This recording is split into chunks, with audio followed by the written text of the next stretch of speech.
Welcome. Sports Talk Live for the culture. How's it going, fellas? Oh, it's wonderful. Going good. It's going good. Going good. Got Jonathan in the building. How you doing, Jonathan? Hey, what's going on? Got Duke in the building. What's happening? We back. We back. Last Saturday of the year. Last Saturday of the decade. Moving into the 2020s next week. Definitely want to get here and talk some sports. Definitely the big thing on the this weekend is the college football playoffs. The Final Four. They just start with four. Can't run no more. Yeah, you got to play somebody now. Gotta play. Gotta play You somebody. got to play somebody. Interesting matchups that we have. We have LSU, number one team in the country. I think we all agree that LSU's earned the number one spot, the number one bid in the country, pretty straight up. They'll be going up against Oklahoma. The Oklahoma Sooners. This is like their fourth time in the college playoffs. They haven't won a game yet in the college playoffs. And this is LSU's first time in the college playoffs. LSU is consensus number one, Heisman Trophy winning quarterback. And then on the other side of the bracket, we have Ohio State, OSU, and we have Clemson. Last time they matched up in this affair, Clemson beat them 31-0.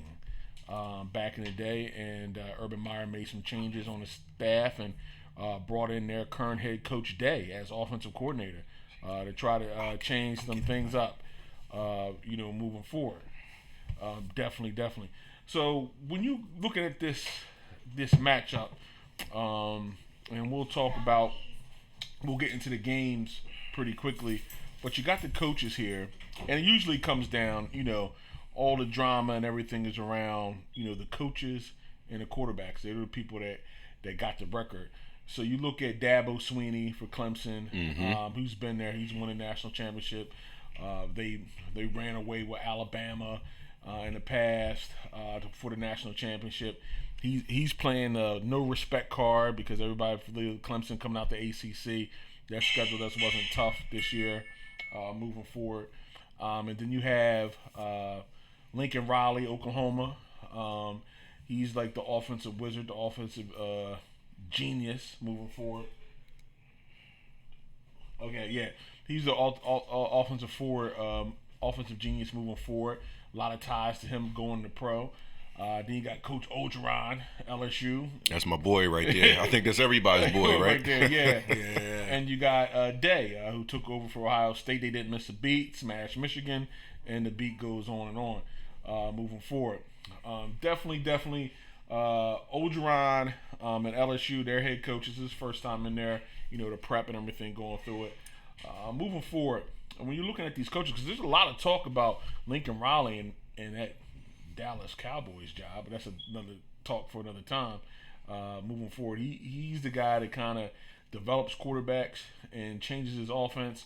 But Oklahoma's been running and pounding the ball. I mean, he's a quarterback developer, but this year he said that's not. We're going to need what my team has this year is ground and pound, and we're going to try to pound out, and that's what OSU does. Keep the time of possession, the clock, and try to run things out. So it'll be an interesting matchup. Yes, it is. That first matchup. And then you have what everybody goes to, the quarterbacks. You have the quarterbacks in these big games. And that's what a lot of times it comes down to quarterback play in these big games. Defense wins the championship, but the quarterback gets the prom cream. So you have Trevor Lawrence, who was the freshman sensation last year. He started out a little slow this year, but caught on. He said he was trying to live up to the pressure and the hype. Definitely, playing. And you got Jalen, who's been there before with Alabama. He transferred to Oklahoma. And the interesting is Burrows. And Burrows is the Heisman Trophy winner who was on OSU. Now, a lot of talk. The interesting thing about Burrows, who's from LSU, and kind of transform their offense, because we always knew LSU had tremendous players. Oh yeah, they always had talent on both sides of the ball, but their offense was in the Stone Ages. Yeah, and they would try especially to at the QB position. At the QB position is like, you just needed a guy who would just strictly kind of follow directions. Yeah. Just hand it off and just make a 5-yard pass. But we found out I think you need more than that, didn't we? Yeah, we found out when you got into the big games, You need more. when you're trying to beat Bama, you need a little bit more. So, but Burrows came in and OSU transfer, who's a year older than Lamar Jackson, by the way. He's older than Lamar Jackson, Burrows. And they played, and their offense really took a step forward. And it's been most likely they've been like leaning on their offense this year. And they're actually doing some pro sets, running some pro routes, pro concepts. And he has played himself not only to the Heisman Trophy winner, but also to a top pick in this coming NFL draft. What are your thoughts? And he gave a great Heisman speech. What do you thought about Burrows as a quarterback? There's a lot of comparisons to the Tom Terrific guy. Well, we gotta pump our brakes when we start taking college guys to to greatness. As we do all the time. As we do all the time. But like I said before about this guy, I mean, you need a first and foremost. We talk about all the time how we need guys to lead men. Yeah. So let's check the boxes. He looks like he's more than capable, and he's doing. He is leading men. Right, he's the coach. The extension of the coach on the field. He makes all the right throws. Like when you watch him, it's like okay. A lot of times with young quarterbacks, they look for the hot guy and they tend to focus on him. Well, this guy says, you know what? I'm going to check him. He's not open. I'm going to check him. He's not open. I'm going to check him. And I might go back to the first check. So he can read defenses very well. He makes all the necessary throws. Son of a coach. And he has legs. And legs aren't his first option. Yeah. But he can get up out of there. Yeah. So I mean he checks all the boxes in terms of being this number one pick. He positioned himself well. And I'm looking at him like who else in terms of pro ready quarterback, who else is out there pro ready that's leading like he is? Like we see a lot of guys with arm strength. And they put up a lot of numbers. And they put up a lot of numbers. And we got legs. Throw every down. Right. They don't play tough competition. Yeah. This guy is efficient. He finds the open guy all the time, and it seems like wherever this receiver is and wherever he needs the ball is in great placement. So if you're a football guy and you watch football, it's bigger than, touchdowns and statistics sometimes. Sometimes it's about just doing the right thing, and I think this guy is doing the right thing all the time. Yeah. So, it's going to be interesting to see because, like we said, it's time to, it's no more running. Yeah. This is the elite, right? And we're going to see all the stuff that I said. Yeah. We're going to see if it's, true and what it does. And if it is, I see him being number one by need, being the first pick, or number two behind the animal that's down there in Ohio State. I don't have to say his name. I think everybody knows on that end. Yeah. Young. The Predator, as they call him. Yeah, definitely. And the kind of guy that no one's talking about, the Georgia transfer, Justin Fields, the quarterback from OSU. Ohio State University, and he's led them to an undefeated season this year. Big kid, strong legs, athletic, strong arm. He's the kind of guy. He just doesn't have like the story, the buzz, right? Because you have Burrows, which sells. Let's be real. The story will get you a few extra million. Yeah. So he's the quiet one out of the bunch. And you're looking forward, and he's been a strong leader. Anytime you take a team and you lead them to be undefeated, went through the Big Ten, you're playing strong at the position. So it's really, and we all know Jalen Hurts' story, starting off at Alabama, taking a backseat to Tua, coming in, helping them win a big game last year, and now moving on to Oklahoma, and going down there and playing for Lincoln Riley, and was runner-up for the Heisman. So it's going to be very interesting. It's a lot of compelling stories from the quarterback position. A few of these guys, they're looking at Lawrence and looking at Burrows, definitely going to be an NFL level. I think all four of these guys will be in the NFL Some may be a backup, some may be a star. Yes. So it's really like the quarterback at the collegiate level position for all these universities is pretty solid. Like there's not you're not coming into this game with you're not feeling like, hey, look, we got a big disadvantage at quarterback right here. Right. In any of these matchups, moving forward. So they're definitely going to be the tell of the tape when you come in and play these games, and who doesn't make the big mistake a lot of times, and who can get pressure on doing different things. So that first matchup, you got LSU, LSU, Oklahoma, University of Oklahoma. That's the first game out the box. That's 1 versus 4. LSU is this game. I think they're a 13-point favorite in this game. Yes, it's when you look at point spreads, I know it's a little bit disrespectful when you talking about. So but it's what that's it is. Biggest, I think that's the biggest spread differential in the history of this Final Four. Yeah. I mean, you guys play the cards. What do you think? We've seen LSU play. They've come out the SEC. They don't have a typical SEC strong defense. I don't know if that's because you play complementary football. That LSU is no longer 3 yards in the cloud of smoke. Cloud of dust, as they used to say. They're playing wide open. What do you think about that? And for OU, I mean, of course, OU is just we're 13 points. They're 13 points better than us. Okay. So what do you think about this matchup, LSU and Oklahoma? I think Oklahoma going to show you that they're not 13 points. Let's start right there. Yeah. But I do see it as a tough game for them also at the same time. I think LSU's still going to pull it out tighter than 13 and a half, whatever that's listed. So Jonathan is saying take Oklahoma the points, and you still have time to get that in. Yeah. You still got time. They're watching you, Jonathan. I would say take them on the points. Definitely take them on the points. And probably the over, because I think it's going to be a high-scoring game. So I would say the over and the points. I agree with the over. But it's one of those things where if I'm a championship caliber team and I find out that I'm going into this game and I look up and I see minus 13 and a half, what you think is going to be on my board as a coach? Yeah. I'm going to be like, I don't have too much to say, but what's going to be on that board is minus 13 and a half, because it's a form of disrespect, because it's like, okay, we're in this game, but they think that we can't play. That's what that is. We have no chance because we don't belong in this game. Right, we in this game, but we don't belong in this game. So that's my motivation as a coach. Right. Look right here, but it's it's one of those things where it can be a blowout or it can be tight. Like, we don't know that.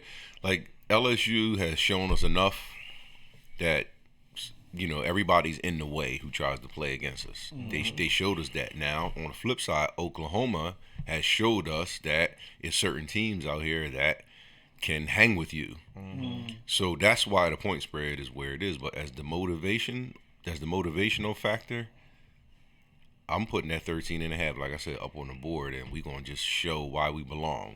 Whether or not we win, I think it's a consensus that LSU is going to win the game, but we are about to see. We're about to find out about Oklahoma has experience. Oklahoma's been there, and they played in these things a couple coming out of the Big 12. Yeah, historically is there, for them. They have wide receivers, and LSU plays well man-to-man. Not the best zone team in the world. Right. So it'll be interesting to see, because Jalen Hurts, who's a running quarterback, he uses his feet. He runs hard as a quarterback too. Oh yeah. So usually when you're playing a running quarterback, you don't want to play a lot of man-to-man. You want to play zone and have your eyes in the backfield to make sure you take away from those big runs. So it'll be interesting to see. And I think a lot of times, like a lot of things, is going to come down to the trenches. If LSU can... That's what we don't talk about enough. Yeah. That's what we big boy ball down there, yeah. Because if LSU... they shoot coming out of SEC, and LSU have some defensive linemen. They usually have a few of those defensive linebackers that can play and get pressure. I think it's really going to be, if they can control that line of scrimmage, they can get away from Oklahoma. If not, I think Lincoln Riley, who's a tremendous play caller, and just really adjusts his scheme and what he's doing to the players that he has, to the quarterbacks he has, the offense that he has. So it's going to be a real good, I think, chess match between two quality teams. I'll be surprised if LSU wins by 13 points. Right. Moving forward, I think that's kind of the way. You have that SEC behind you, that mantra, and then you're looking at a team from the Big 12, and the Big 12 has been kind of offensive, not as strong, not as defensively strong as the SEC. But I believe Oklahoma's defense is statistically, which really don't matter because you got to throw them out because you know who you played. It's not the same level of competition who they played every week, or just on par a little bit better than LSU. But it'd be interesting to move forward. But I think LSU pulls this out, but not by 13. I don't think it's domination. Right. Has like a lot of people have been saying. What I can say is there are two programs in the nation that, when it comes to pro readiness, LSU jumps out, and Ohio State. Yeah. They just jump out. Like when it's time to make that transition from college to pro, it's like, okay, they OSU boys, Ohio State. Well, the Ohio State, right? Yeah. And LSU. Seems like those guys transition real quick to pro level football. So I want to put that out there. And their backups, and they play well. McLaren at Washington, right? And the leading receiver in the league from New Orleans, Ohio State kid too. So yeah, they really Thomas. So Michael Thomas. They really ready to get on there and play and compete at that high level. The 8 o'clock game is Ohio State 2 versus 3. Number 2 Ohio State versus number 3 Clemson. Dabo Swinney's been hitting the mantra. Everybody says we haven't played anybody. They've won 28 straight games. They're playing in the ACC. He's saying we haven't gotten respect. We're defending national champions, undefeated. So they're coming in with the chip, the boulder on their shoulder. The boulder. Some of the Ohio State players were on that squad during that 31-0 loss. Only shut out Urban Meyer's career there. Then, how you guys look at this game? Ohio State versus Clemson. Clemson has running back. They have the young quarterback. Ohio State has Young, one of the best defensive players to come out in a long time. So how do you guys see this game matching up? Clemson with the sophomore quarterback who was a true freshman sensation. They put up a lot of points. Ohio State. What you guys calling this game? I like Clemson. I like the quarterback. I like the young guy. He don't make too many mistakes. I like him. But I gotta go Ohio State for the game. Clemson's defending champions. So like they're saying, like. They're like Roy Jones. I guess you forgot. They listen. This is theirs to take. This is a new year. Yeah, new football. So all the stuff that you did to get here, that's all gone. If you don't show up today, is nothing else to talk about. Because the thing about all the teams are all they all fluff their record up. So once they take that loss, it's like so hard. Because. Who did y'all play before y'all took the loss? Y'all played one team in the top 10, if that. So, Ohio State, I gotta go with. Do you think Ohio State is just more tested? This group of individuals through their schedule played in the Big Ten versus the ACC. Yeah, I think the more tested. I just think, like certain teams, you think when they get this close, like they don't. Certain names of certain teams. Now this is Days. This is their coach's first time as a head coach. And the big thing and the big dance. But the aura is there, Okay. Everything's there, So I just think the culture is there. And so certain teams, it's time to be who you are, And, and I think that Ohio State will be that team out there. Well, first things first. You got one game that's being played at 4:00, and you got the other game that's being played at 8. It's something about the time frame that would let you know was more prime time, right? Yeah, 2 versus 3. Yeah. So let's put that out there. Yeah. But like I said, it's two programs that stand out always when it comes to talking about pro readiness. But we can't forget about Clemson and what they've been doing these last couple of years. We can't forget about that and what's going on. And they are the defending national champions. So we're going to play like that doesn't exist. Now, from Ohio State, we've been here before. So let's take what might be ours, okay? We had a year or two off, okay? But we have been battle tested. We talked about the Big Ten, where there's big boy football. Yep. And it's every week. And if you look at the teams, we got the Penn States, we got the Minnesotas, we got the Michigans. They were all there. Iowa, all these teams were ranked probably in the top 15 or even top 10 before the year was out. So when you talk about tested, I don't think is when you say tested, is there another more battle tested team than Ohio State and Clemson? Let's put that out there, right? And like I said, they are ready to play football, and so is Clemson. Right. So this is it. This is the matchup. I don't think that there's anybody out here that we can say, all right, I would rather see them play this team. I would rather see them play this team for I think all the the four marbles. best teams are in there. Yes, Right. yes. They got it right this year. Right. They got it right. I think the combined record is 51-1 or 50-1 or the four teams. And the only team that had lost the game this year was Oklahoma. Right. So what that means is let's get it on. Yeah. Right. And nobody's going to be upset, because what happens is sometimes when you play these games, somebody gets blew out and you say to yourself, man, they should have never been there. But guess what? What this is going to show you when you get it right is the other team is just superior. You don't have to wish that somebody else was on the card. Nah, this is the right team for the card. So go ahead, lace them up. In these games, you're going to find out a whole lot about coaching. Yeah. And that's what I always say when you get into these battles with these teams. It's like, okay, Even we with got that- 5-star athletes and you do too. So, yeah. Right? You Yeah. do too. Okay, so you got to put your 5-star athletes, because there's no difference between speed and strength and all. It's all equal. What you going to do as a coach to put them in a position to win? Now, if you get blew out, it's going to look like a coaching thing. And then the chances of it being a coaching thing is good, because you got the same type of star athletes. So let's get it on. Let's see. Let's kick it off. And we're going to sit here and watch some must-see TV. The interesting part that has me interested, because I'm leaning Ohio State.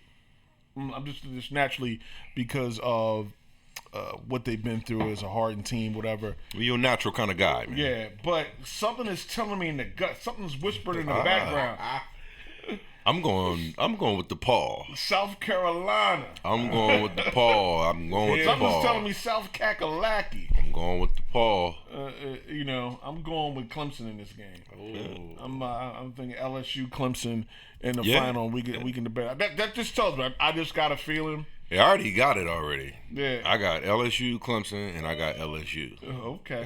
That's just, and it could mean nothing, but I'm just telling you. Neither one could be in. LSU's all-world running back is a little nicked up his hamstring. They're going to see who's going to go.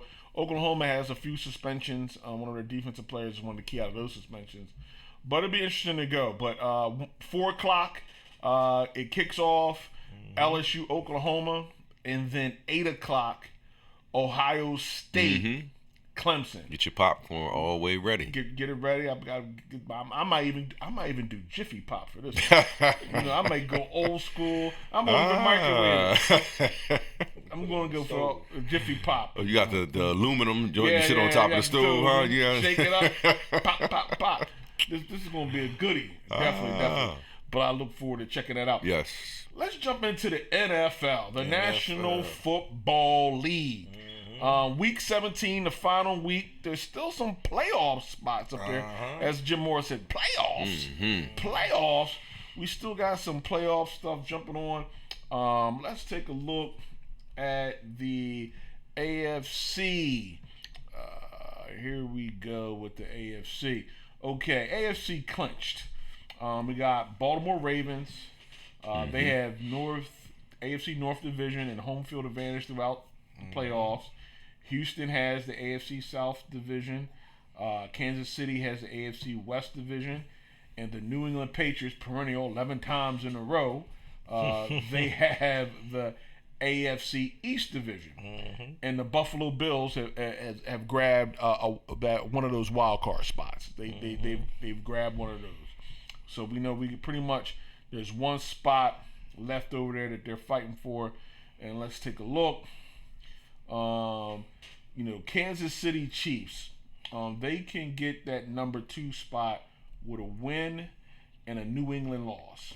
Okay, New England clinches that first round bye with a New England win or tie, or a KC loss or tie. Mm-hmm. Now we still got the Oakland Raiders. Mm-hmm. Still here. Oakland Raiders clinches a playoff berth with an Oakland win, a Pitt loss, a Tennessee loss, an Indy win.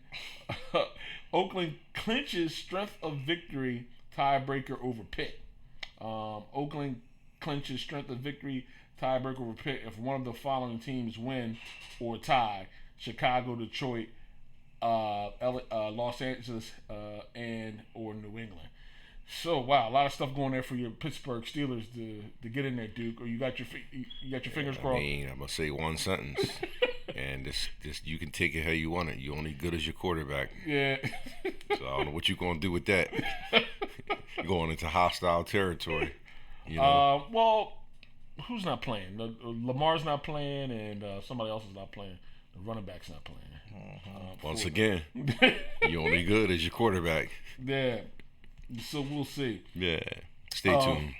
So Pittsburgh clinches a playoff berth with Pitt win. It's not over, but we're gonna see. We're gonna play to the end. Yeah, a Pitt tie plus Tennessee loss, or Tennessee loss, Indianapolis win, and Oakland loss or tie. It's a lot to go on for the Steelers to get in there. Whole lot. Hey, listen. You play football to win, so just play to win. And then everything else is it'll take care of itself. It's definitely a lot. It looks like we'll have to how everything plays out. Next week. Tomorrow, and then we'll see how everything lines up for next week. It looks like definitely. I think New England is going to be the number 2 seed. I think they're going to beat Miami at home and clinch up that spot. What do you guys feel about that? Yeah, they should. I mean, it got to be real crazy. It just makes sense that they would beat Miami, They move forward all the time. So, yeah. Definitely something. It wouldn't be unnatural for them to be. The New England is about to go into this game. They already in the playoffs, right? But they about to go into this game like we are trying to get into the playoffs. Mm-hmm. So that's the mindset. Yeah. So they're about to go in here and they're gonna win the game, whether or not they do cover and do all that stuff. We don't know, but. Yeah. Brady's gonna be on the field for 3 quarters, depending on score. They're taking the momentum. That's their history. They're gonna take the momentum into the playoffs. In your mind, before we, Baltimore clearly the team to beat in the AFC. Clearly, they'll have home field throughout. Everything is coming down to everything is coming through Baltimore. I would say yes. Who out of all the teams in the AFC that get in, who do you think has the best chance to go into Baltimore and get that dub? To me, it's only 2 teams that can even think about it. Like nobody else can even think about it. Not even if they thought about it, they should wake up and apologize. And that's testament to Baltimore. Forget about the team that we think is. If you look at them, if you look at offense, you got to check. If you look at defense, check. If you look at special teams, check. If you look at coaching, check. So that means whoever you are, and you coming in there, your chances aren't good. Just because they got all the boxes checked. Right. Now, the 2 teams that are even remotely close to going in there doing that are the Chiefs, just because they're explosive on the offensive end. But they almost got to play a perfect game to do that, which means like they've got to play Chiefs football, which they score. You're not doing it against Baltimore. They're not giving up 37, 40 points for you to sneak out a win, and the score is 40-37. They're not doing that. So now the Chiefs, chances are slim. But it's a possibility. You got Mahomes. He's a bad boy. Then it's the Patriots. Their pedigree is, and if you look at the past history, this is their time of year. They do what they do. And you're going to have to, I don't care where you at, home, away, you have to play football against them. Yep. And you're not blowing them out. That's not going to happen. I don't care where you're not scoring 40 and 37 on them. But Baltimore's, I think, is so great and prolific on offense that whatever defense you have, you're going to have to pull out all stops to try to stop them. And then you got to put something together on your offensive end because they're not letting you do what they want to do. And then the check is you got home field advantage. Yep. So I don't see anybody out here that can put, something together and go up there and sneak out of there. I don't see it. So I'm riding with them, to go to the Super Bowl. Now Lamar is not going to play this week. Do you worry about him being off 2 weeks? Because essentially he's not going to play next week, and then the following week they have a bye, and then they're going to get revved up to play a football game. Not really, because Lamar is not a quarterback. You would worry about that because he's not an extremely accurate quarterback to begin with. His games. He's accurate. You've seen his pass. Don't sleep on that accuracy. When I say accurate, I mean he's not your pocket quarterback that's going to get some runs. He throws out of pocket. He moves. He moves. I see people get hit in the chest. He's tight end. He throws the ball short to tight ends. They throw the ball down the field. Yeah, he throw. You got to get rid. Listen, the tight end. I watch Baltimore every week. The tight end is there because the heat is coming. The ball is when the heat's not there. The ball's coming. The ball is flinging. It's hanging. How many games have you actually watched? It's not a rifle. No, he pushed the ball. It's not a dart. I watched Troy Aikman comment his games, and he says he puts the ball where it has to be. Troy Aikman's not a rifleman. Steve Young's not a rifleman. It hangs. Joe Montana's not a rifleman. It hangs. He puts it. He says if it has to be over the back shoulder away from the defense, he puts it in the back shoulder away from the defense. But I don't see him as that quarterback. Oh, okay. That's just me. I take a little heat with these quarterbacks. I'm hard. I know. You said Russell Wilson was the third best quarterback ever in the franchise. I'm hard on the quarterbacks. Yes, you are. Well, how many touchdown passes he had this year? Yeah. How many was 40 yards or better? 36. How many was 40 yards? We can say that for Troy Aikman, Steve Young. Hey, we can say that for a lot. Yeah. In the air? I need you to get the ball. When they play the West Coast offense, they throwing the ball from the 2-yard line. I'm just saying why I don't feel that the layoff is bad for him. You said the layoff won't affect him. It's not going to affect him because he's not going to be off time and all that. He's already not that professional as far as that rifle in the backfield for it to bother him. Like he's gonna get back on schedule because he's gonna run. He's gonna do this option. And 2 plays in, he's going to be ready to throw that ball. He's not someone that's going to get cold. Like, he's not going to get cold or anything like that because of his style of play, I don't feel. But I don't see nobody going there. The only team I see even close to even thinking about going there and doing something is the Patriots because I just got to know that the Patriots has something that nobody has done to him already. I just know that the Patriots has something in their bag. Yeah, they beat him in the season, but maybe they didn't want to pull it out in the season because they knew they was going to see him in the playoffs. Man, they wanted to beat them so they get their home field. Yeah, but I just don't think that I think the Patriots has something in their bag that we haven't seen, and that's just the credit you got to give Belichick of being who he is. Oh, you know what's in their bag. So the Chiefs, I don't see the Chiefs being able to do nothing. You think the nothing. Patriots been filming?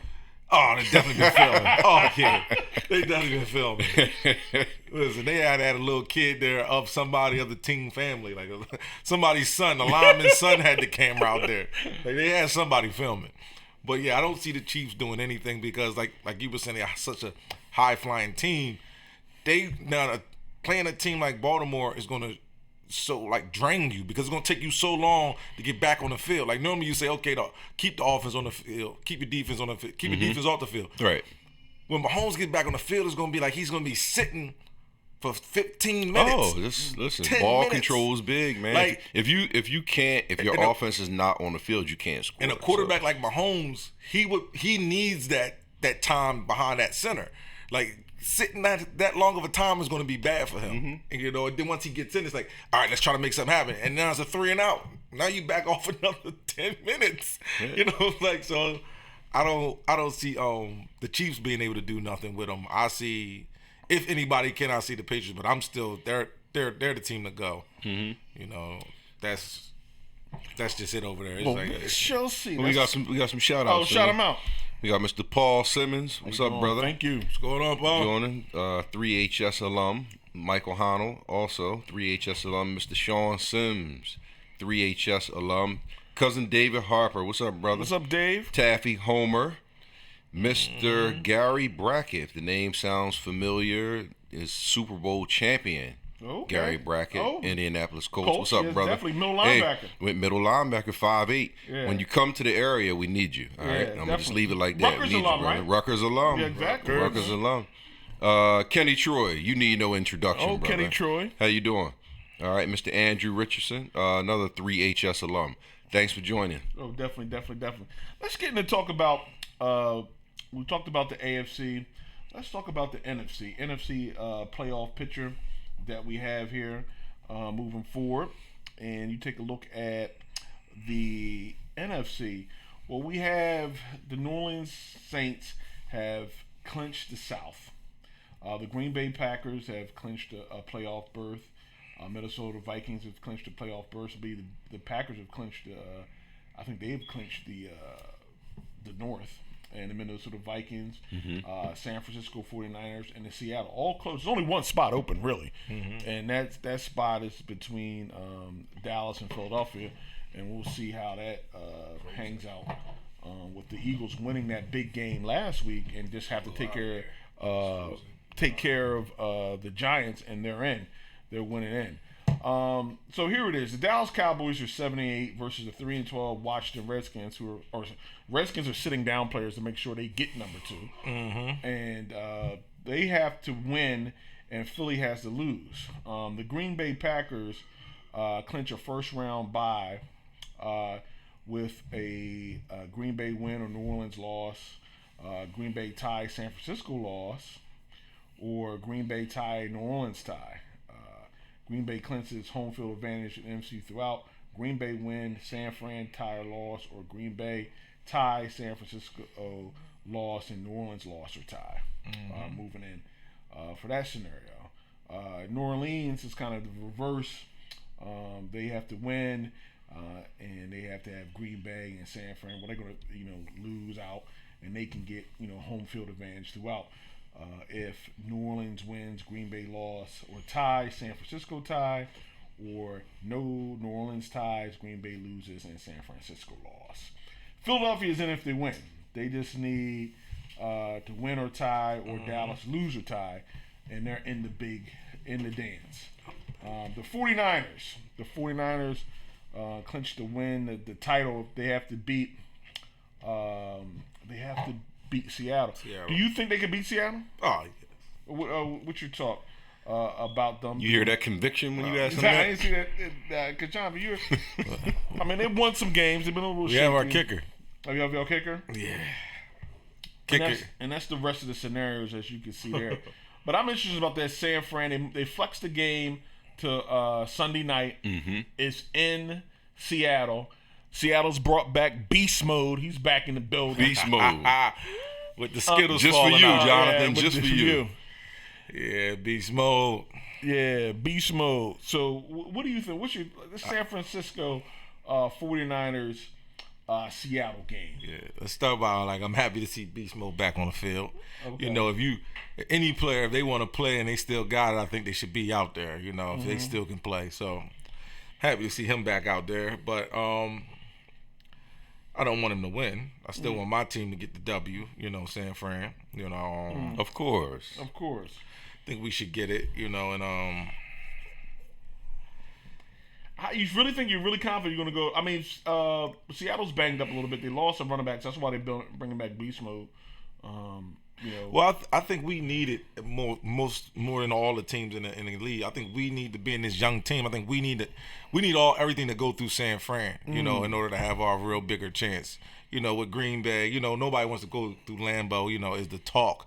I don't really believe in that no more. That's but with Aaron Rodgers, with Drew Brees, with Russell, I think they're okay with going on the road. I think Seattle has a better record on the road or something, but I think they're better going on the road than a younger team like us, in the playoffs. So I think we need. Sometimes there's more distraction at home. People, you're on the road, you're bunkered in. This is true. You're bunkered in on the road. You're not with, you have to worry about getting tickets for anybody. Look, I'm on the road, Sometimes, throw it out there. But I think the Niners need this for them as being the young team on the road. I don't think they need to go on the road straight through, two good teams. Definitely. So out of the NFC seems more wide open. Who do you really think? Man, Who is the team to beat in the NFC? Well, if Seattle gets Brown, I mean, if the Saints gets Brown, I mean, I don't. AB, he did work out. I don't know what that does. That's big. I mean, they tried to get Dez at the end of last year, but Dez hurt himself, right? But he blew his Achilles. Now they're making a late season move to add possibly AB to their squad as another weapon, another option that you have to worry about out there already with the myriad of options they have, weapons and quarterbacks changing. Breeze, who was left off of the all-time team. We can talk about that in another show. I'm getting to this all-time selection 100. What do you guys think? Who do you guys think right now, if you had a team to beat in the NFC, who was your favorite to come out of the NFC? You know what? It's for me. It's really a toss-up. Yeah. And this is the reason being. The reason being that it is a toss-up is you look at San Fran, because we can put the top teams out there. San Fran, New Orleans, Seattle. Is that safe to say that they're the top teams? All right. So you look at San Fran, you got the offense is okay. Do they scare you when it's time to line up, and are they going to go march right down the field? And are they a prolific offense, San Fran? I don't think that they are. But they have a way of keeping you off balance. The run, the throw. Right. Now, their defense is better than the offense for me. But I think you could say the same thing for New Orleans, right? Where New Orleans' defense, you're like, their main thing is to try to get the ball in Breeze's hands, right? So if you flip it, I think that New Orleans has the better offense than San Fran, but San Fran has the better defense. So they're the two teams. But you throw Seattle in the mix, they respectfully just as good as either team, right? Because they can go on the road and it doesn't matter, and you have to play football to beat them. That's what's going to happen. You're not blowing them out either. Carroll's going to have them ready, and you have to play football to win. So can they beat San Fran? Of course, because we just saw it. We saw them do it. They're just as physical as anybody. And when Russell gets going, he's a leader. He's a leader of men, like we always talk about. Right. So then you throw them in the mix, and then anything can happen. We know how it goes. So they're the top three.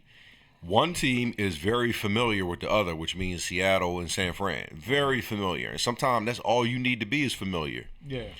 And New Orleans is like sitting there with, look, I'm the best offense in this whole thing, but is it going to come down to offense? I don't think so. They got into a shootout with San Fran right, last time. Right. Yeah. And I don't think that it is. I think things get tight, and it comes down to defense. And I think New Orleans got to be able to stop somebody. New Orleans has a lot of tools in their toolbox. They have they can play like running backs the way they play. Right. They do. They can play that way. They have a lot of tools in their toolbox, and I think that's what happens with them. They can play a ground and pound. They can throw short. They can go deep. They hit you with multiple tools. A lot of play action. The way they adjusted those 5 games when Teddy Bridgewater was in the building, that's definitely a positive for them. You just look at kind of, for me, it's like the coach and the quarterback, Breeze, and they've been there before and done it. I would give them a slight edge. Going into the playoffs. And the thing to me, I feel like the Packers are the team out of everybody because they've been winning tough games and they haven't been running it all on Aaron Rodgers. Like it's been like they've been running too. They've been running their ball. They've been playing like the whole team, and that's what you really want to see out here. Like when the team is just everything like all on one person, it's like playoffs is not. That's not going to work. And that's why. San Fran has a shot because you've seen them do it with their defense. Right. You see them score the 3-9 game, then you see them score the 45-47 game. Like you've seen them do whatever they had to do in that game to pull out victories. But But Green Bay is looking like seems like the hot team to me, It seems like they are one. They are hot right now. They're the one that's going into the playoffs with this nice relaxing, like, okay, Aaron Rodgers doesn't need to throw for 350, 400 yards. We can hand the ball off. He didn't throw a touchdown pass in his last game, so, and they still pulled it out with a team that was looking to take their heads off. It wasn't like it was an easy game. So I got to give. I think the Packers might be the team coming out, but like you said, it's wide open. Like this is it hasn't been this wide open. Like with 4 to 5 teams that, we believe every team can make it, except for the Eagles or the Cowboys. I mean, I mean that's the only team in. That's the last. That's the 16. Are we touching nerves now? I mean, we believe all 5 can get in. We're not getting in. I mean, we believe all 5 can get in. All 5 teams that's in right now can get to the bowl. We won't be shocked or surprised about any of them 5 teams. And well, since we talking 49er talk, I want to give a special shout out to Mr. Dwight Hicks, All-Pro, 2-time Super Bowl champion. He's currently arriving in town, and we couldn't have him on the show today because I think he's arriving from Pasadena, California, probably about 4 p.m. So, we would have loved to have him, but Dwight will. I'll holler at you when you touch down, brother. Oh, definitely. You have to have him on the show one time, definitely. Dwight Hicks, 49ers, Jonathan would definitely like that. Oh, Jonathan will love that. I already know. Do you guys think that with the NFC and the AFC is the Baltimore is the team to beat overall out of the whole both conferences? I think so. I would say yes. I think if you look at, I would say Baltimore has to make some mistakes. Yeah, a whole lot of them. In order not to lose. When Baltimore brung that go for 4th and 4 or less, I think that changed this season for them. Going for it because they're not a team that's going to score a lot of points if they don't go for that on 4th and 4 or less. Like they get down the field, they hog the clock up, they go for 2 4th downs in a drive, and they get them because it's so hard to hold them.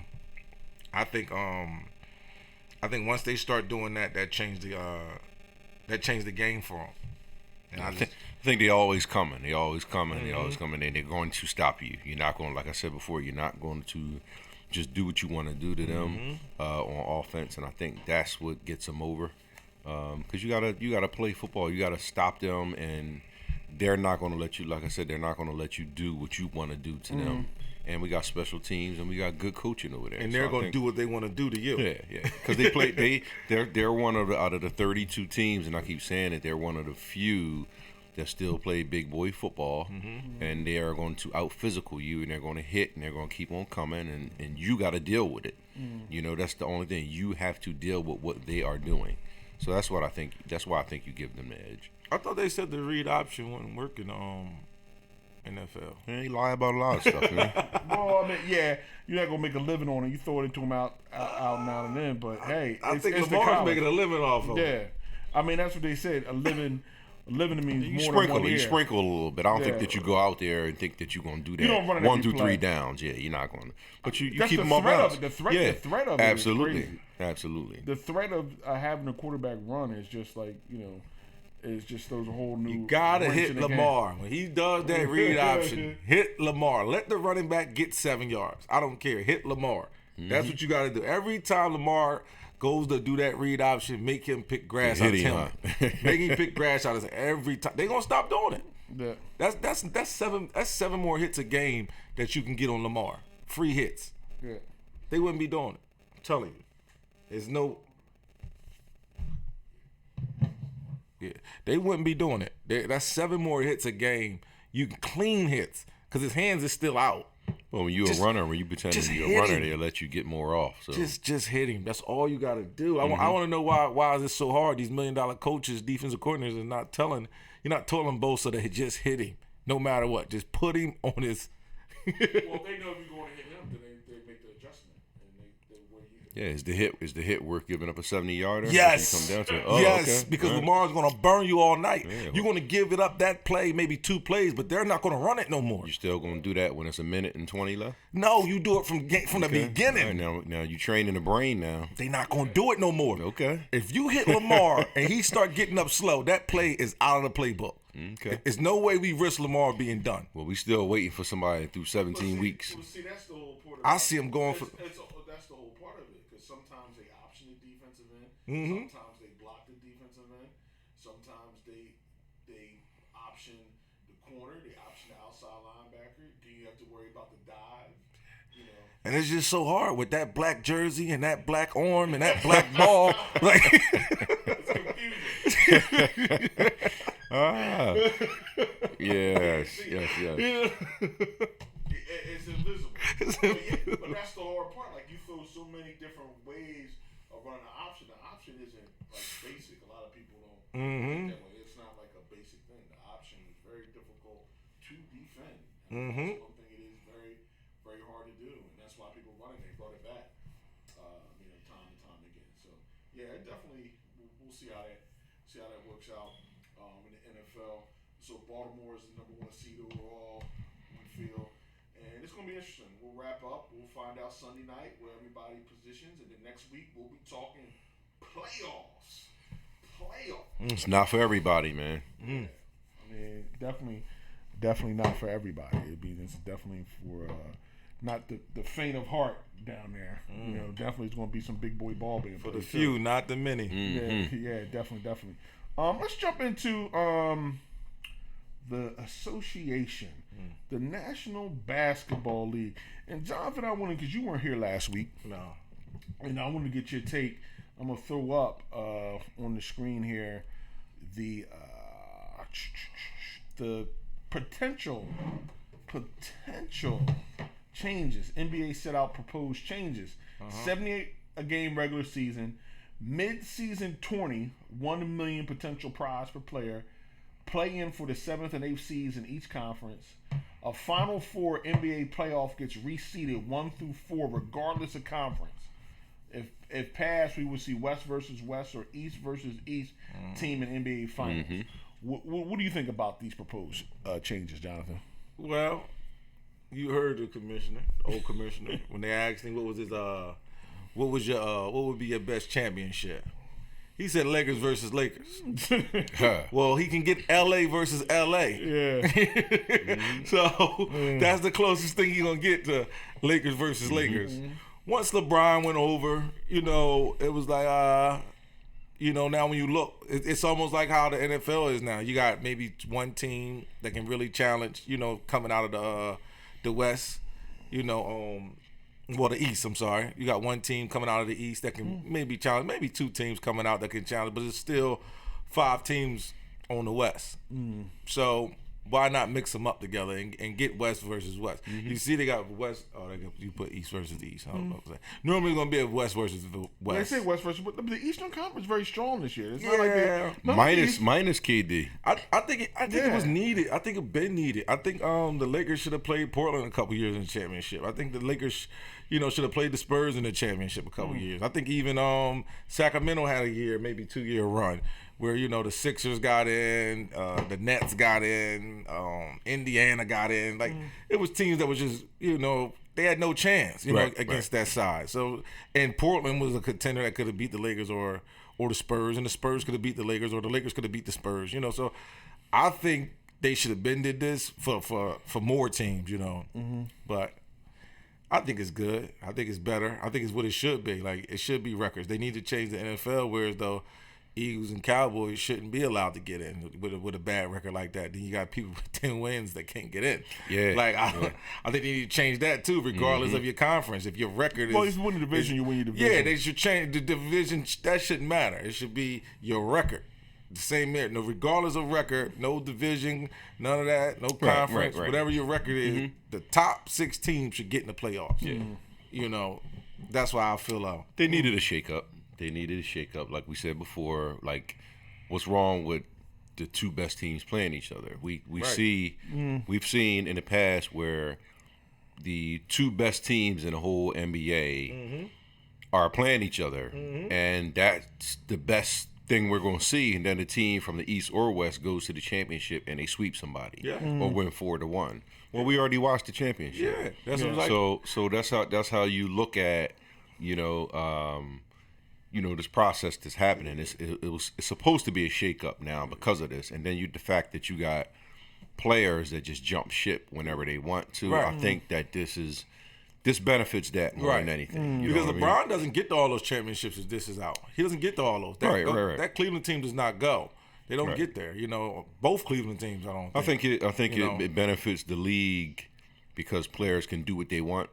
So no matter what they do, because you can't stop them from doing what they want, they're always going to run into whoever the best team is to play when they jump around. So I think it's a positive. How you feel about it, so?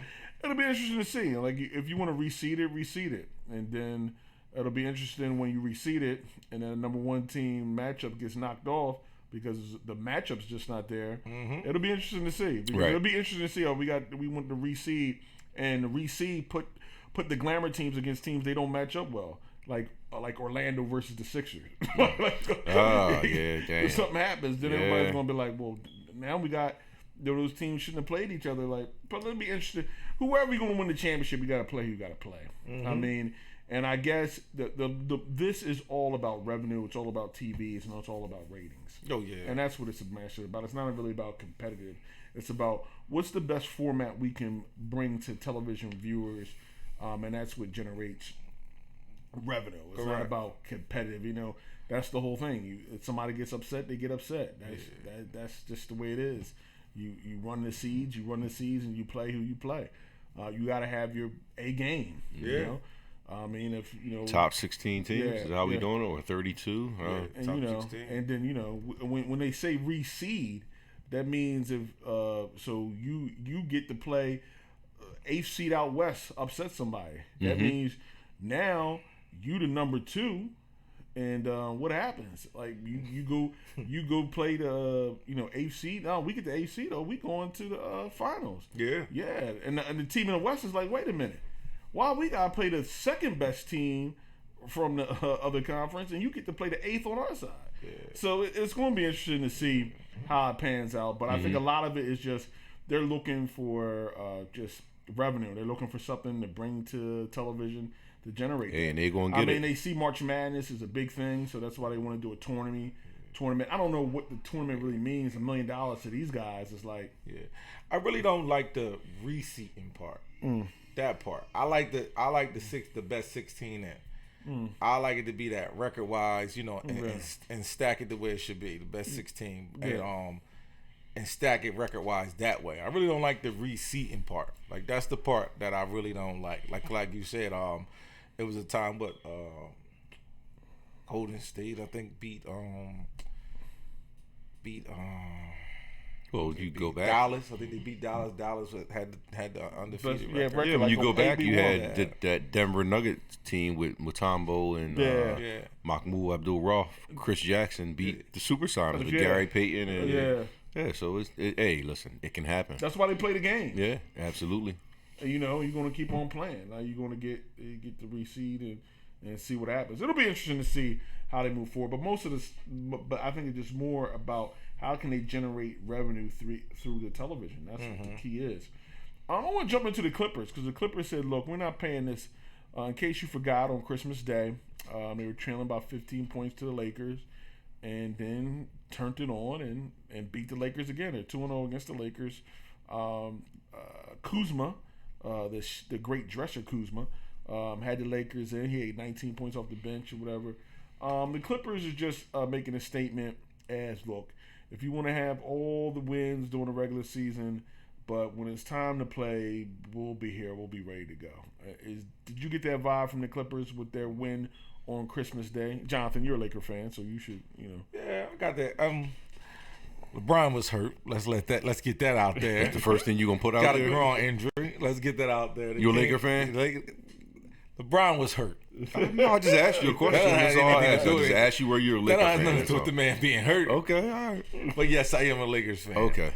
LeBron was hurt, But I I don't think the Clippers is going to have that terrible record that everybody thinks they're even going to have. I don't see it. Who thought their record? I think they're not worried about being number 1 seed. Yeah, I don't think they're worried about being number 1 seed at all. They're just worried about being ready and healthy come playoff time. Right. I don't think they're worried. Remember, the NBA is not like college football. It's not a one-shot game. It's a best of 7. Yeah, right. Yeah, I don't think they're worried about that. And I know they feel if the Lakers have the best seed and we have the 3rd seed and we meet the Lakers in the 3rd or the 2nd seed and we meet the Lakers towards the end, that's still a home game. It's not like we gotta go somewhere. Yeah. We in our same locker room. Same half of our fans will get in there. Trust me. It ain't gonna be just their fans at all the games. So our fans will our season ticket holders will be there. So I don't think they're worried about playing LA in the playoffs as far as seating. And the Clippers are going to be all right. They're going to be good. They got the team. They have the team to beat more than the Lakers, I feel. Well, here's what I know, right? You got first we want to put out there that they use this word king. I don't like the way they use this king thing. Everybody's not a king. Yeah. So let's put that out there, right? LeBron is. You're right. Everybody's so not a like king. I said before, everybody's not a king. So now what is happening is this. You have a guy like LeBron whose physical attribute stands kind of alone by itself, right? What are we, 6'8", 250, somewhere around there, built like a horse, doing all his strength and agility. So we can't deny, what he's done and his statistics, right? We can't deny that. However, you look at the opposite side of the ball, you have a guy whose name is the Claw, right? Who defensively, I mean, can we compare to anybody? Absolutely not. To what he brings to the other end. And then he has some other stuff on the offensive end, which you also have to worry about. So he's a hard guard, right? On the offensive end, and you're not going to do what you want to do on the defensive end. So guess who that presents problems for? Take a guess. Who does that present problems for? A guy that's 6'8", long, lengthy, and is going to give it to you, and I'm not going to bow down. I'm going to show you that I can play the game on both ends of the floor equally as well as you can. I think it bothers LeBron. I think it does because you match up well against somebody who's has all, the talents that LeBron does. And they have and they have another person that can do the exact same thing. Yeah, so exact same thing. Like it's no real drop off. Right. So that presents a problem for the Lakers. Yeah. Right? Because I have somebody, I don't care what you're averaging, but when you play against me, you're not averaging that. And if you do get it, it's going to be hard to get it. Oh, it's going to be super. Shoot 10 more shots. It's going to be super hard for you to get. You almost got to play a perfect game. It's going to be a perfect game. You're going to shoot 10 more shots. So that's what we know. That's what we know. So guess who it's going to come down to? The supporting cast. When you play the Clippers.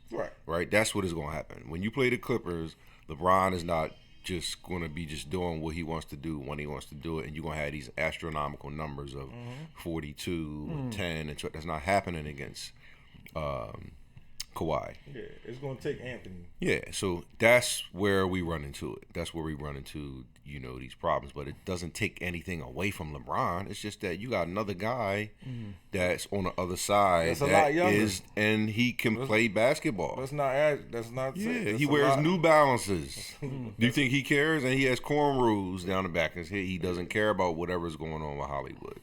So, lace him up. Let's get it in. And that's it. That's what we see now. Yeah, I think the bench is deeper, better coach, Doc Rivers, Glenn Rivers, the better coach, and just the bench. And I think, and veterans coming off the bench like Lou Williams and stuff like that, and antagonist guys like Beverly. So they have a real makes the team. They have real balance, and it's gonna be interesting to see as we move forward and progress as this season is unfolding. with the LA story and what that's going to be. Got some more shout outs soon. Oh, shout them out. We got Miss Julia Gifford, Hello. James Pook Davis, high school rival, Robertine, Greg Harris, Jennifer Major, and Miss Heather Brown, 3HS alum. What's up? How are y'all doing? Thanks for joining. Thank you for joining. Now, another team I want to talk about, we get into my 10-9-8 76ers talk. Christmas Day made a statement. They blew out Milwaukee and the Greek Freak. They put Embiid on him, and he was able to keep his penetration down, and Greek had an offshoot night. And they were able to go away and run away and boat race Milwaukee on Christmas Day in Philadelphia. And then last night they lose to Orlando again. And that sound about right too. And then tonight they're in Miami off of back-to-back. Interesting thing, you fly out of Orlando last night. I'm pretty assuming you catch a plane into Miami. What do? Do you be a professional and go to bed when you hit Miami at midnight? Or do you go out and see the town? You playing the game at 7:30. What I think is half and half. That's what I think. I think it's half and half. Yeah. What you think? What do you think, Jonathan? I mean, to my thing is. Get up in that mic, man. So my thing is, I believe that you definitely would take the loss to Miami and take the Christmas win. I think the Christmas win meant more than the loss to Miami. You know, some people just get up to play certain teams, and some people, relax to play certain teams. And I think that's what we seen. Like you said, what did they do when they went to Miami? They went to Miami, So what do you think they did? They had fun. That's the same reason why Atlanta doesn't get nobody going there, because it's too much stuff going on in Atlanta. Now I come there for a night, but I can't be in Atlanta all season long, so you can't, Miami, Yes, you can. Just lock yourself in the house, They man. played Miami tonight, and they lost to Orlando last night. And when they lost to Orlando, it kind of, wasn't a high-scoring game. Embiid took 11 three-pointers.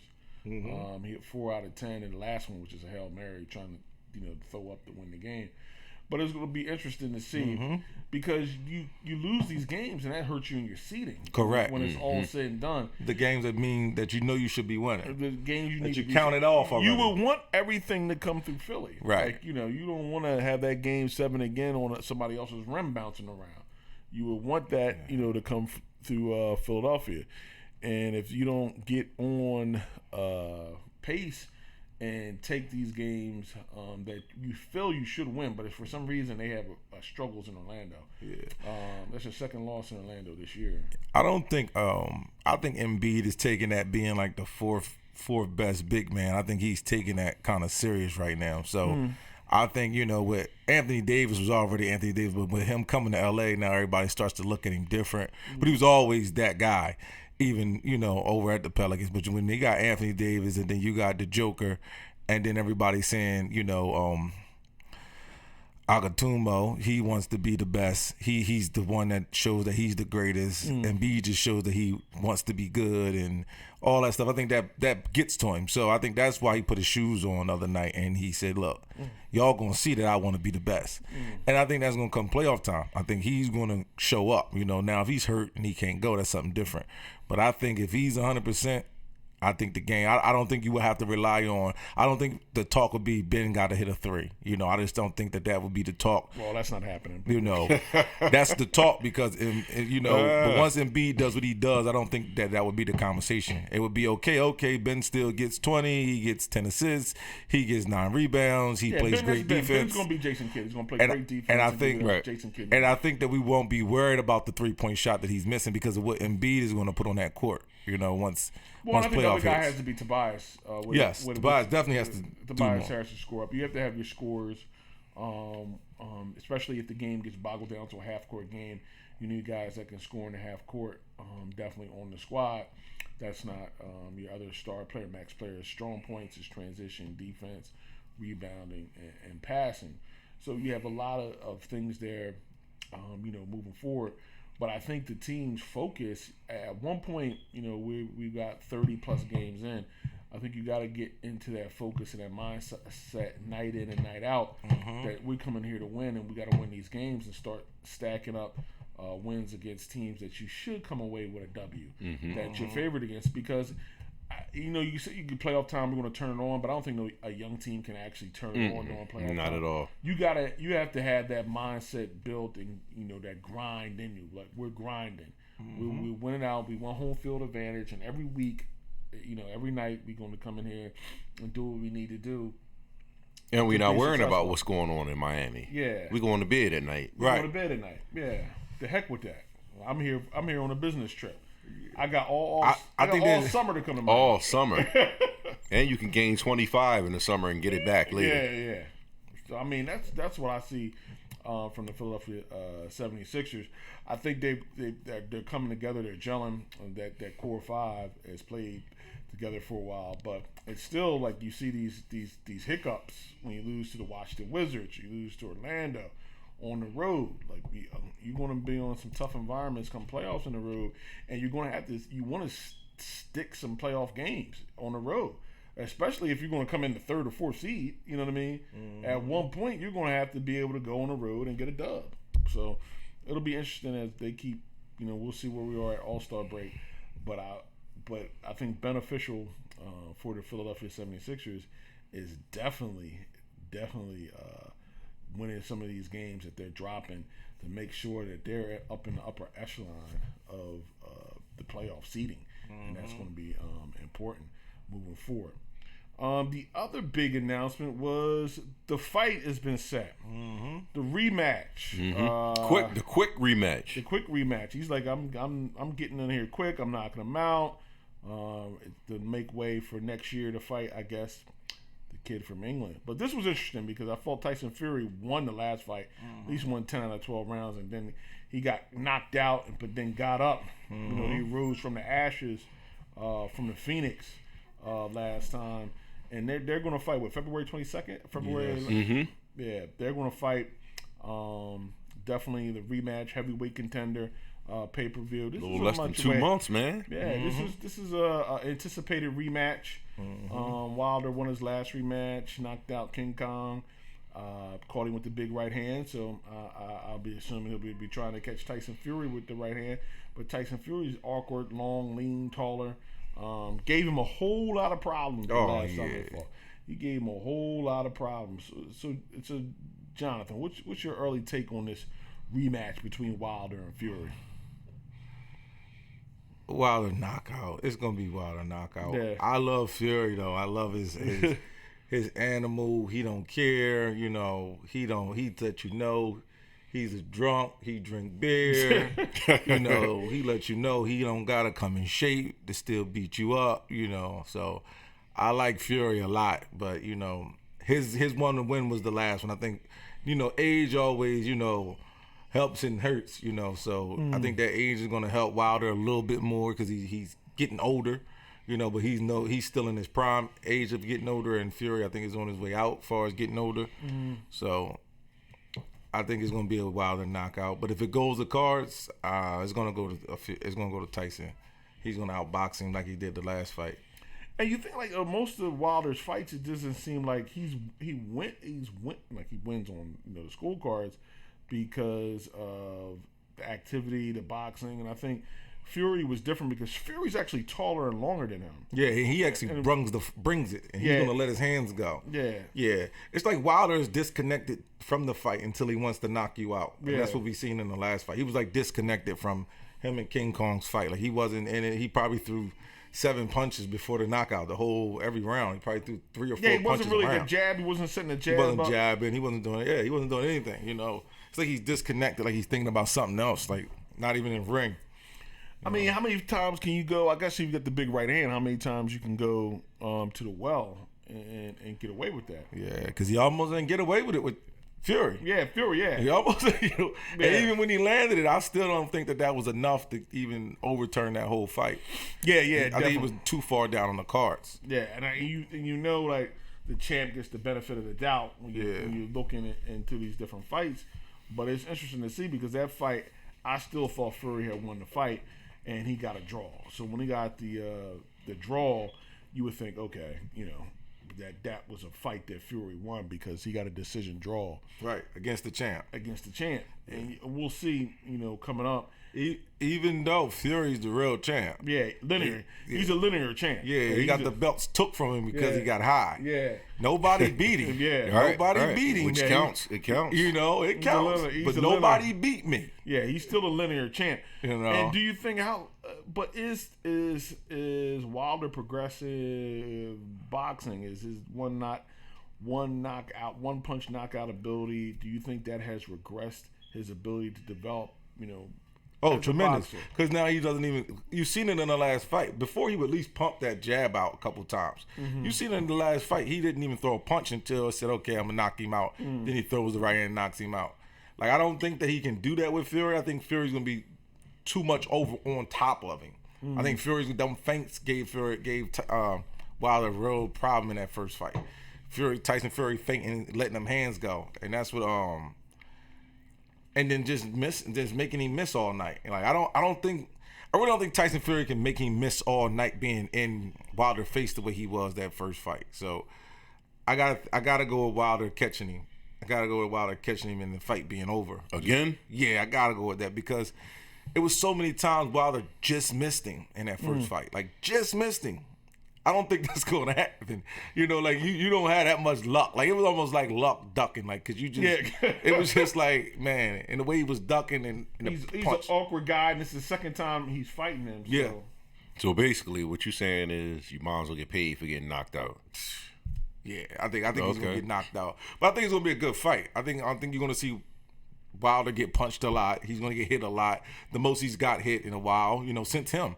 So I think he's going to get hit a lot. I think he's going to have to fight faster than he fought in the last fight.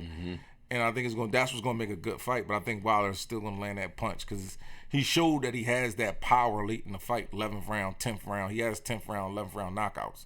And he knocked Tyson Fury out in the 10th or 11th round. So knocked him down. So he shows that he still has that power late in the fights. Whereas, most big punchers say, okay, I'll take him late in the waters. He won't be able to throw that punch that heavy, Right. So he has it still late in the fight, mainly because he don't let it go as much in the beginning. He tries to tire you out, I guess, let you throw at him. So it's on, And when was the last fight was on? What date was the last fight? Last fight between them two was like 2 years ago. Yeah, when they fought. Oh, I thought they just fought. No, he fought King Kong. That's right. In a Okay. rematch. Yeah. All right, so Wilder is jumping right back in the ring. Right back in the ring. So that tells you he might be about his business. Yeah. And about that check. Yeah, he definitely want to see the Joshua next year. So I'm thinking this sets everything up. He gets this money for June fight then. Yeah, he gets that. There's nobody else from the fight.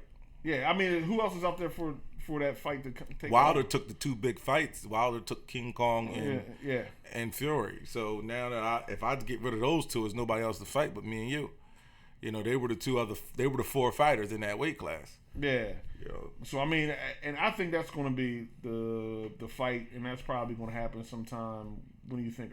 Late next year, mid next year? Yeah, gotta have mid next year. Yeah. Man, Summertime. He's gonna take some hits in this fight. So it's not like the last fight where he was untouched. See, the ribs might be some. He's gonna take some hits in this fight. Okay. So he's gonna have to have some a little time off. He's gonna at least have to have 6 months off. So 6 months from so that's like September. Around that time, month before September. And who you got? And you got my man coming through. I got Joshua coming through, man.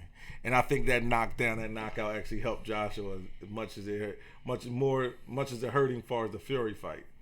Oh, you think that he'll be ready to box now? Oh yeah, because he know it's coming. He know what power feels like getting hit now. So he's going to do his best to avoid that. Best to avoid it. But can he avoid Wilder like that though? We gonna see. Yeah, it's coming. I mean, yeah. It's probably because they're probably not gonna take another fight. Yeah. Joshua and them probably not going to take another fight. They're probably going to wait for this fight with him after this fight and then set that fight. Right. I don't see Joshua taking a fight in between. No. Especially losing that fight and messing the money up a little earlier. Build it up. They gotta build it up and get it right. Make sure that Joshua dollar's got right. his belts back. Hold your belts, right? And let's get this fight, this next fight. He might take somebody. Because now look, he it's might not fight about me for half a million. He might, but he might. You got him last time. Hey, listen, it's not about you. It's about us when it comes to that purse. Hey, you know what I mean? You got him last time. It's what they want to see, so let's get it to them. Yeah, definitely. Well, fellas, this has been another Shout out great to my session. homie Art. My homie Art tuned in today. Hey, what's up, Art? What's up, Art? It's been another tremendous session. We'll get everything put away with football this last weekend. We'll have everybody, and next week we'll be doing the playoff show. NFL playoffs. Jump off Saturday and Sunday of next week, and we'll definitely be involved in that. Be ready to go with that. And we got an on-site location coming up, January 11th, right? January 11th. Let's get it. We'll be Let's back get it. at the Lit Lounge. At the Lit Lounge. My man The Artie. Lit Cigar Lounge. We coming. We High coming back energy again. Artie. We coming back. Yeah, we coming back. Yeah, We coming for you, Artie. Get them burgers ready, Artie. Yeah, get them burgers ready. And hey, last Saturday of the year, last Saturday of the decade. Enjoy your weekend, the last weekend of 2019. 2020. And next, we'll see you on the other side, New Year 2020. Get that vision right. Here we go. right. Peace, and we out. Sports Talk. Peace.